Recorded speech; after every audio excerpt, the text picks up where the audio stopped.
Hello, boys and ghouls. Welcome back to another episode of Little Shop of Nerds. Here, don't lose your heads. Here's your two horrifying hosts. Mike, what's up? Hi, I'm Julia. Well, thank you, terrible. I couldn't help it. It was so funny. Thank you, terrible Crypt Keeper, from coming. It's no problem. I gotta ghoul out of here. It's like, all right, see you, motherfucker. Mike, you know how to make a corpse blush or drain his blood. Either way, bye. Oh my god. Okay, yeah, so welcome back to another episode of Little Shop of Nerds. Yeah, welcome back.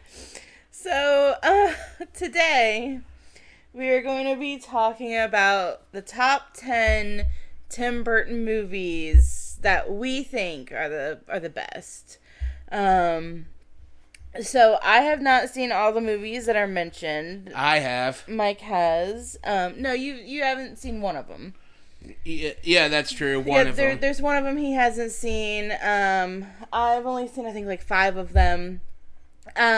So just to, say it right off the bat, we are not going to be mentioning The Nightmare Before Christmas because The Nightmare Before Christmas was not directed by Tim Burton. It was just written by him, or it was like I think it was like a short story based that he did.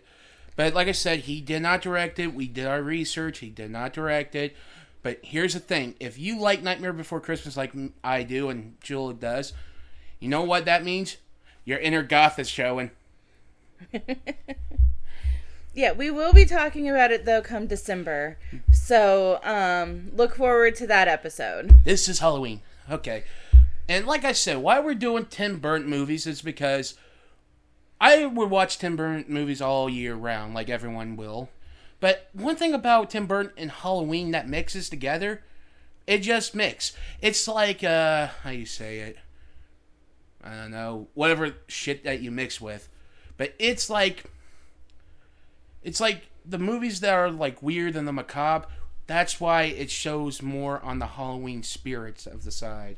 It's like Halloween's people about being, it's about scary shit, but sometimes it's also about the weird and macabre. And yet, let's dive right into it. Yeah, Tim Burton is great to, for stuff like this. So that's why we decided to do our top 10 Tim Burton films. So these are in no particular order. It's our opinions. So, I mean, these are just the ones that we think are the best, but no particular order. And before you say anything about the Addams Family, he did not direct that, though it looks like he directed it, but he did not direct it. So the first movie on our list is Sweeney Todd. Ooh, I love Sweeney Todd. Sweeney Todd, okay, so I'm not very big on violence and gore and stuff like that. But I did rather enjoy Sweeney Todd. I did. My friend Cynthia, who she drew the thumbnail for us, she brought the movie over one night when she came over to spend the night with me, and when we were, in high school.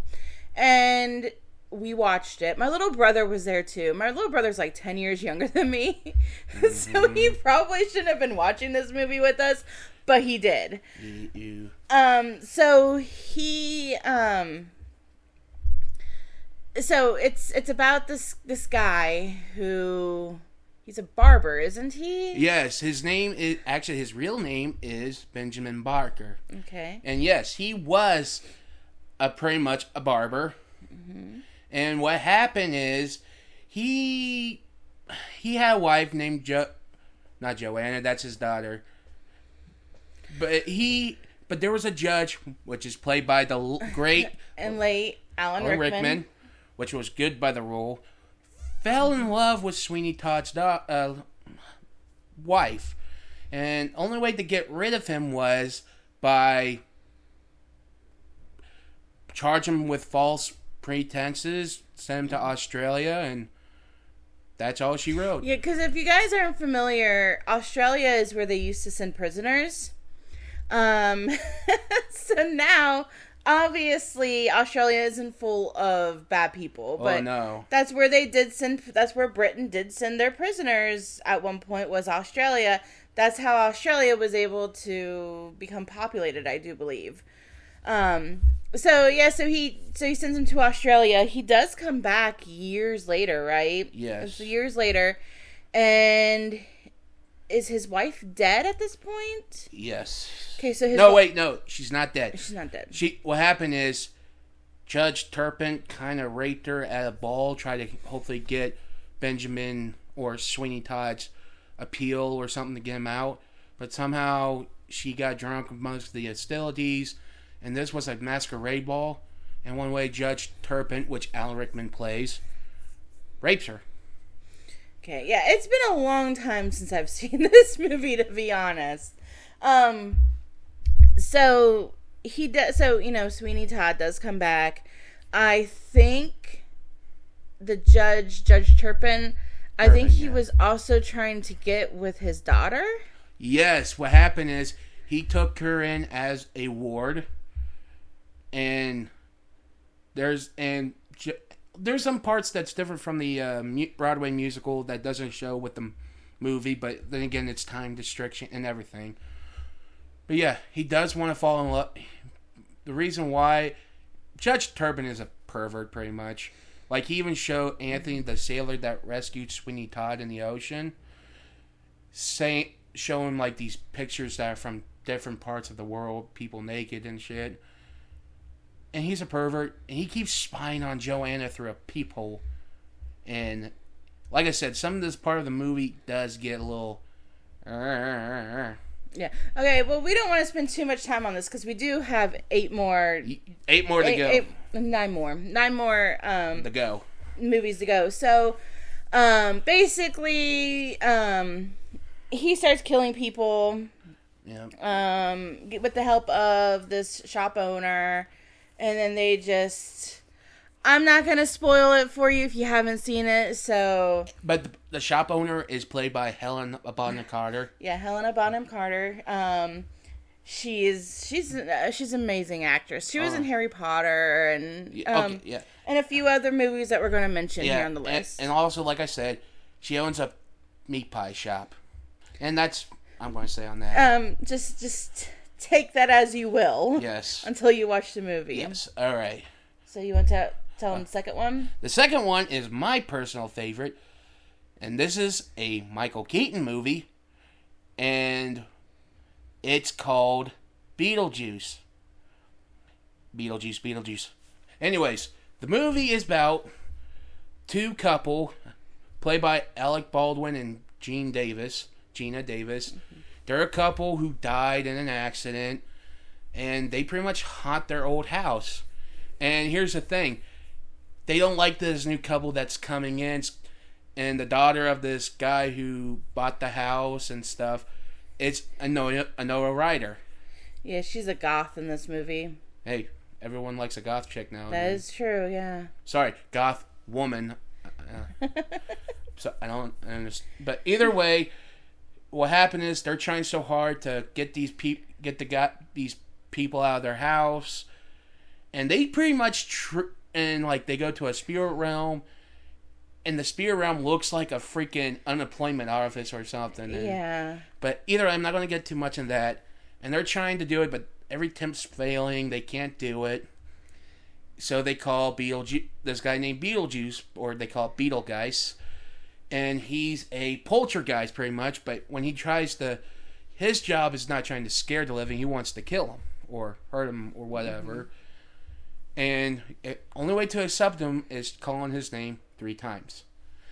And Michael Keaton plays Beetlejuice. Yeah. And that's when we get that iconic catchphrase, "It's showtime." Which was actually our hint last week, which we forgot to mention our hint. Well, now they know.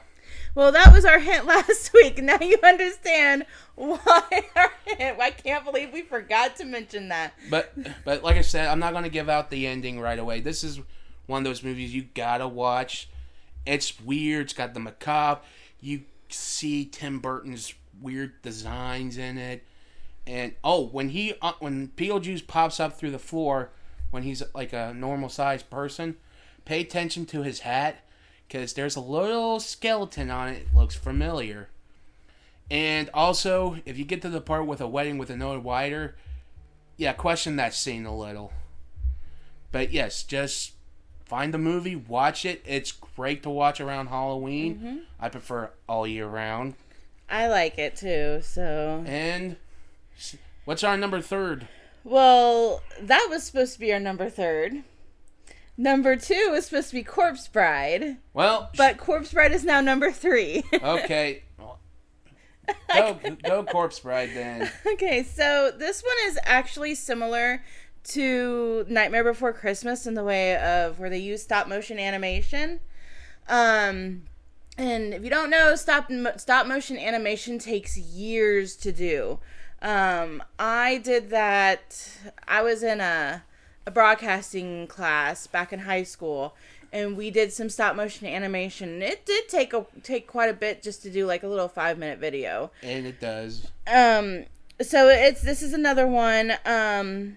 It's this guy who Victor wanted to get married. It's been a while since I've seen it, so I'm just kind of going off memory. He didn't want to get married to a girl, right? Well, what happened is, I think, like I said, he was going to get married because his fiance, her parents were pretty much broke. They were ready to go to the poorhouse, but Victor's parents was fishmongers, and in one way they had money, and so in one way it was pretty much a political marriage, so they don't go to the poorhouse.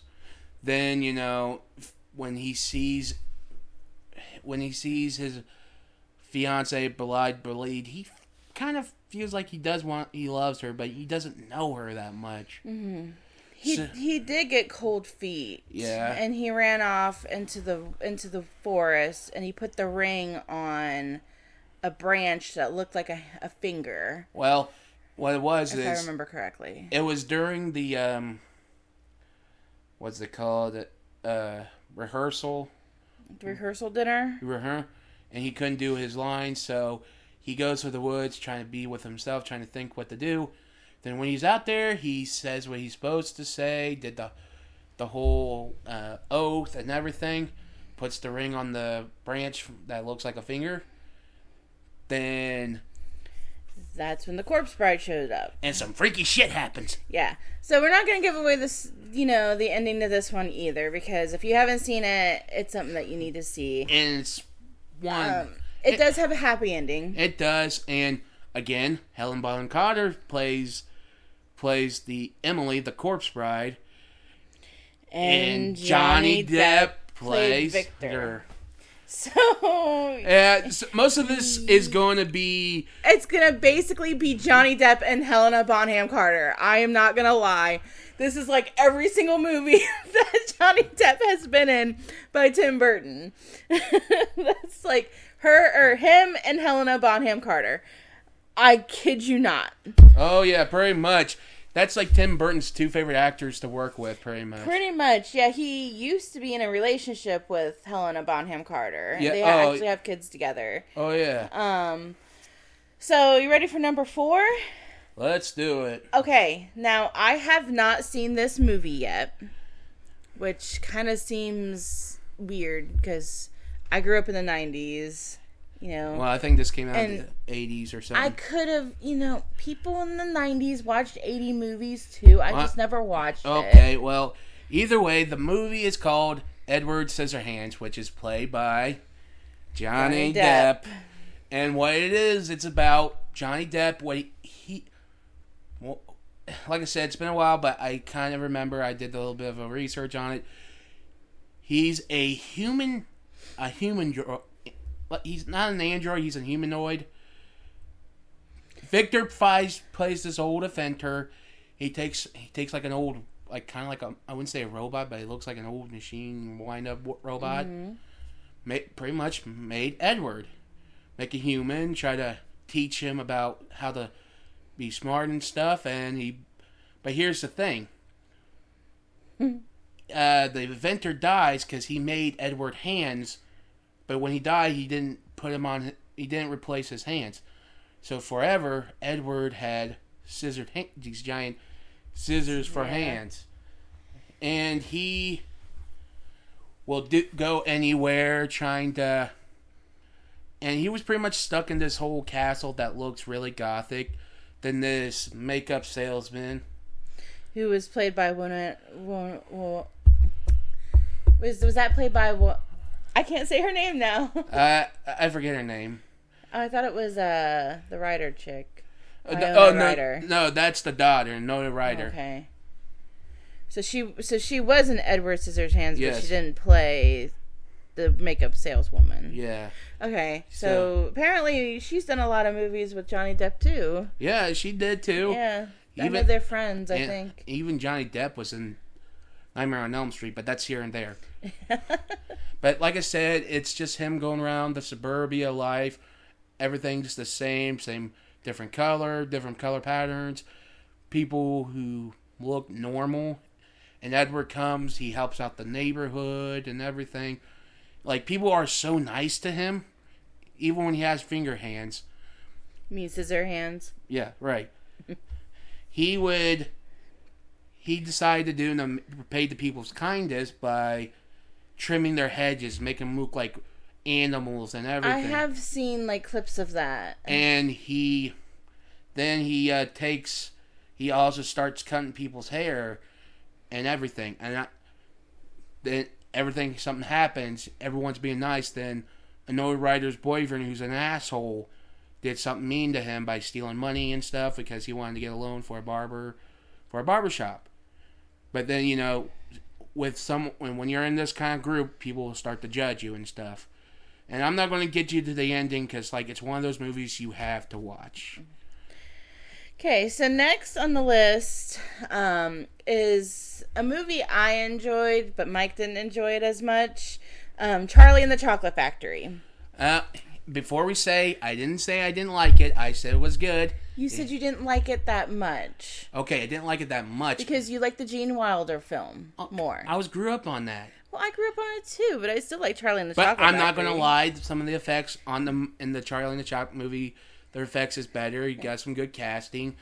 I did like Johnny Depp, but he was a little creepy, crazy. Look like, yeah, and... Once again, Helena Bonham Carter is in this movie, and she plays Charlie's mother. And like I said, it's pretty much if you read the book of Charlie the Chocolate Factory and everything, and like I said, it's just about Charlie getting the golden ticket, kids getting the tickets, all bratty. Yeah, if you've seen Willy Wonka and the Chocolate Factory, then you basically already know the story. They did change a few things. But it's generally the exact same story as Willy Wonka and the Chocolate Factory. One of my favorite lines, though, from that movie is when they go into like the room with all the treats, and they could eat it. He says everything in this room is edible or is eatable. Even I am eatable, but that is cannibalism, my good children, and is frankly frowned upon in most countries. That is my favorite line. I laugh every single time. But generally, it has the same story. They did add a little bit more to it. Like, they did like a little bit of Willy Wonka's background and how he came to get like the Oompa Loompas and how he became a chocolate maker or a candy maker. Oh, yeah. And, I mean, I kind of enjoyed that. We got to see a little bit more into Willy Wonka's background. There is a movie coming out, though, in December. I do believe it is December. Yes, this is when it's going to be called Wonka, and it's going to be about Willy Wonka making his chocolate factory. Yeah. And I've been reading the comments on that. People are really on the fence about it. Now, here's the thing. No offense to people. I'm going to try to watch it and see. I am too. Yeah, I want to see how it is. We will probably do a video on it. Mike and I will go and see it, and then we'll do a video on it. And like I said, I'm not. Like I said, I don't like when people judge the movie just by the trailer, because to me that's But I'll get to that later if we ever do a episode on it. So the next movie on our list, I have not seen, but my boyfriend has seen and Mike has seen. And that is the 1989 Batman film starring not Johnny Depp, but Michael Keaton. Yeah, my boyfriend absolutely loves Michael Keaton as, Batman. So he did want to watch The Flash. We'll talk about that later. Ignore that meowing. We will talk about that later. We got a little sound effect here. Yeah, we got a cat. But he I don't know if he's seen it or not, but he did want to watch it because Michael Keaton did come back as Batman. And if you guys don't know what the 1989 Batman film is, it's pretty much a typical Batman film, about Bruce Wayne. But this time it doesn't really focus on his origins. It's just focusing on him fighting crime. And Jack Nicholson plays the Joker. And when you see Jack Nicholson's Joker, he's more like a gangster Joker, not a crazy maniac. But still, it's just pretty much about the movie, him fighting the Joker, doing some weird anks. And you can tell by looking at this is got Tim Burton's work on it, everything. Sorry about the little kitten. Ignore the cat.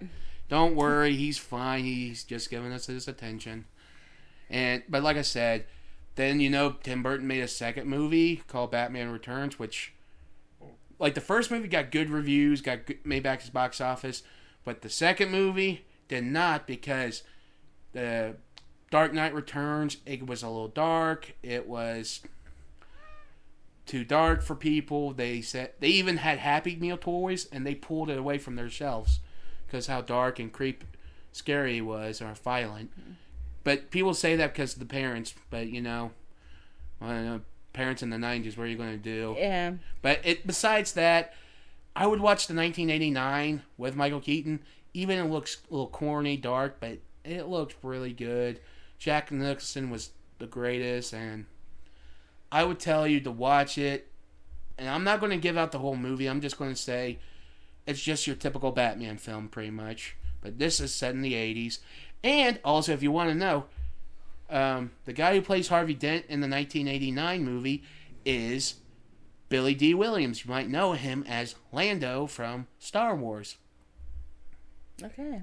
All right, where we are next? We are now... The next movie is Legend of Sleepy Hollow, which I have not seen in years. I have not seen. I've only seen bits and pieces.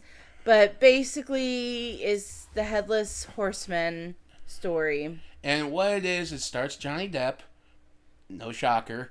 But this time, no Helena Bonham Carter. It's Christina Ricci. Oh, yeah.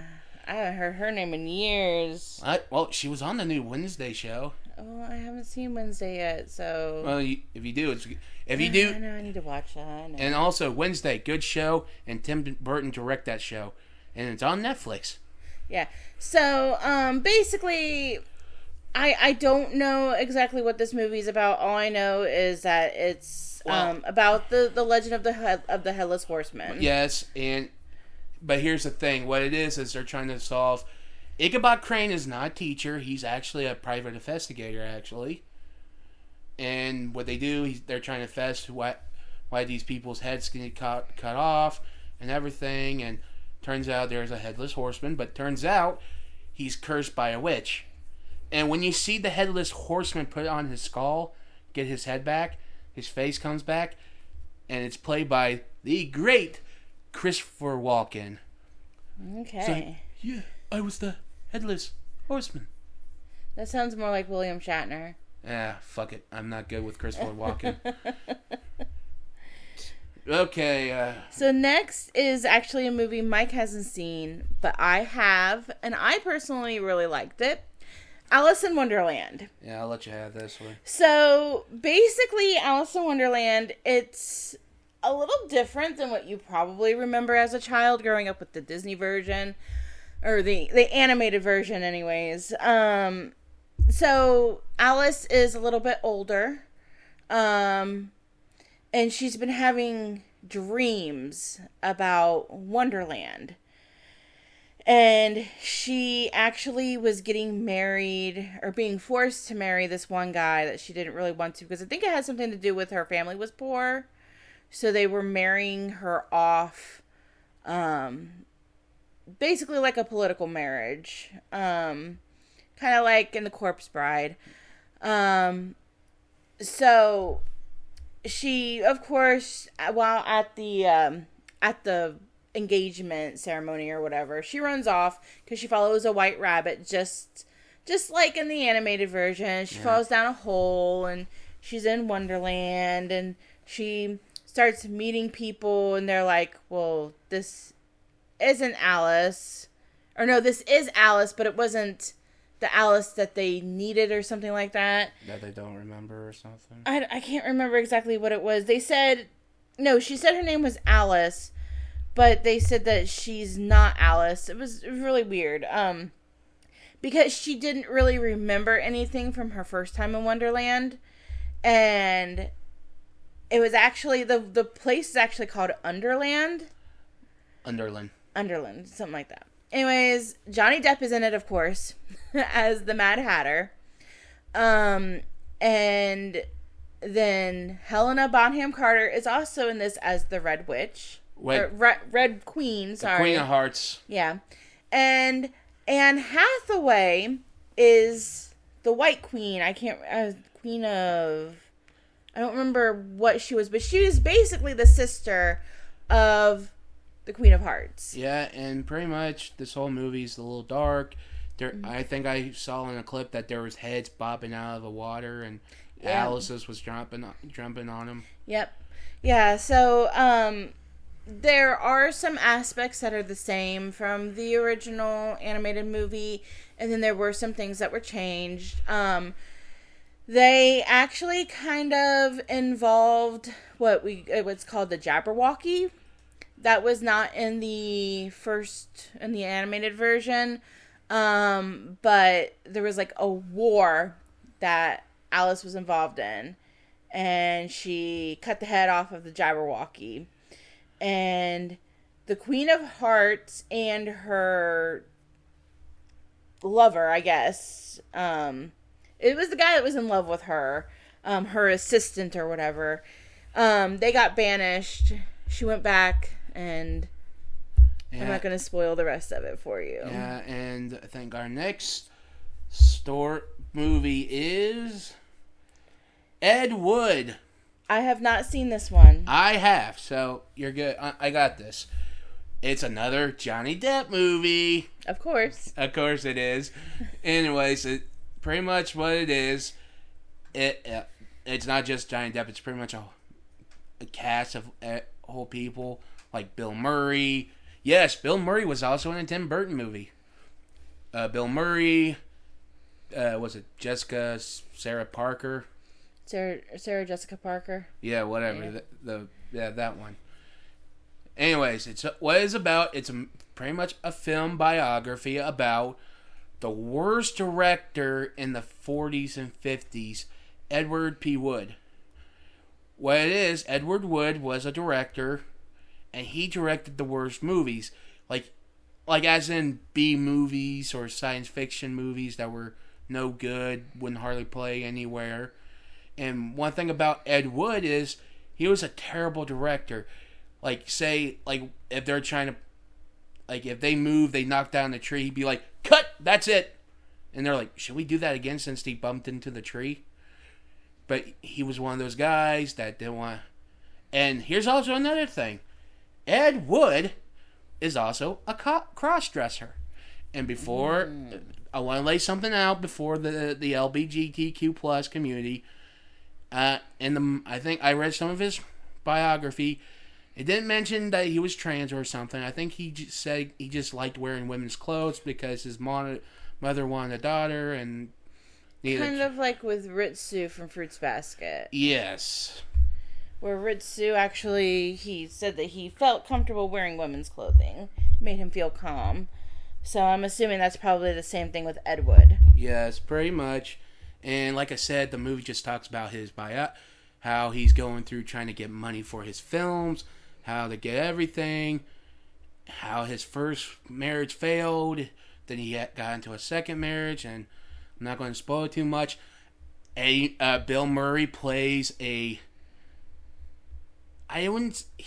could be trans. Like, there was a part in the movie he said he was going to go to Mexico to get the surgery, but he didn't want to do it, and at the end of the movie it says he never got the surgery. So maybe he was is it a cis? What do you mean? Like a cis? No, like a cis. Cisgender? Yeah. Cisgender is just your assigned gender at birth. Okay, then. Like, you and I would be considered cis. Oh, okay. Well, Yeah. either way, then like I said, I would give it a watch, and I would recommend it for the LBGQ plus community. Not just because the cross, it's just one of those that maybe you can relate to these people that you see in the movie. Then we got down to our number 10 spot, which is Dark Shadows. I have not seen this movie either. I have, so Take it away, Mike. this movie stars Johnny Depp. Shocker. How many movies have we did with Johnny Depp? 8 of them. And 2 were Michael Keaton. So there you go. Yep. Okay. Dark Shadows. It's based on an old TV show in the 50s or 60s, I read. And what it is, it's about Johnny Depp playing... He's a vampire, wasn't he? Yes, he's a vampire named Bartamy, I can't pronounce it right. Collins. I'll just go by his last name. And he's a vampire. He was born in the late... Do you want me to look it up? 1700s and all. And he, this witch fell in love with him. Keep going. Like I said, fell in love with him, but cursed him to be a vampire. And during those times, they chained him up, put him in a grave for thousands of years, and his family was going to be cursed forever because of the witch. And everything, went to hell with the family. They still keep the Collins Manor and everything. Then, they were doing some digging, and they broke the coffin, and Barnaby comes back. He was never dead. He was just in the ground for many years. Yeah, so it was 1760 was a young Barnabas Collins and his wealthy family set sail from Liverpool to the New World, where they established the town of Collinsport in Maine and construct Collinwood Mansion, their grand estate. 15 years later, Barnabas spurns the advances of his servant, Angelique, who is secretly a witch. In response, she murders his parents using magic and curses Barnabas so that all he loves will die. Yep, that's pretty much. And what happened is, everything went to shit. When he came back, Ignore that, please. he's just getting us our attention to pet him. But like I said, he does everything. And here's the thing. The witch lives 1,000 years. I think her name is Angela.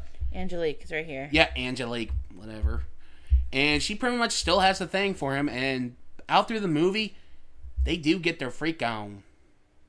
Like Angelique and Barnabas? Yeah, they get their freak on. They did it on the ceiling.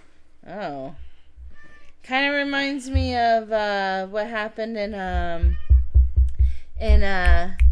Scary Movie 2. Yep, pretty much. Yeah. So, but is that it? Is that it about? No, Dark there's Shadows, more. There's more. One couple more things is, that also his family's all, like I said, how Barnaby's family's cursed. Turns out his great niece or daughter, whatever it is a werewolf.